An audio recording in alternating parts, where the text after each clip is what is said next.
Tamad.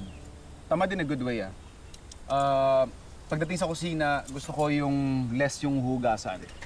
So, medyo marami akong nakatago ng mga one-pot dish at isa na nga rin ito, yung aking Chicken Cilantro Rice.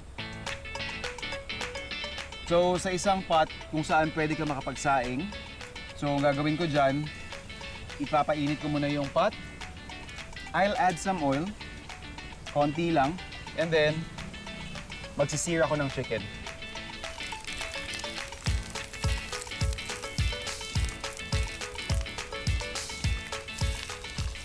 So I'm using leg quarter, deboned. And habang sinisir natin yan, skin side down, sisison ko yung taas.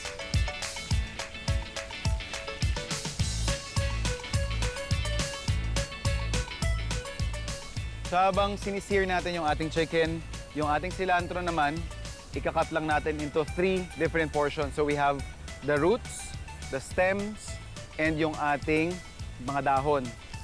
Itong part na to, pang-garnish ko na lang after maluto na ng lahat.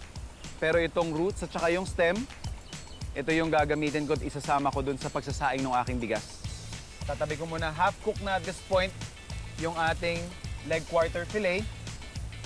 So merong chicken essence na din doon sa ating bottom ng ating pan. Yung ating bigas, ilalagay ko doon sa ating pan or ating pot. Lagay lang natin yung cilantro roots and stem. So pinapakita ko lang sa inyo yung technique on how a lazy, supposedly, dish can turn out to be very scrumptious. Now at this point, pwede na natin siyang lagyan ng stock.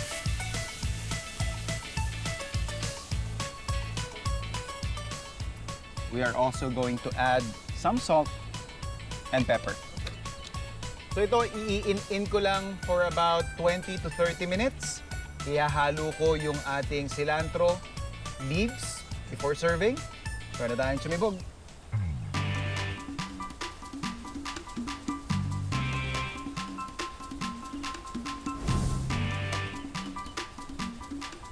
Lahat man po kayo kumakain ng cilantro. Yes po. Mansoy. Opo. Lasang-lasa po yung cilantro. Okay. Talagang... Is it in a good way or Opo. overwhelming? Overpowering? Hindi naman. Hindi naman po. Sakto na. Ano po yung pinaka-challenge when handling a property like this, ma'am?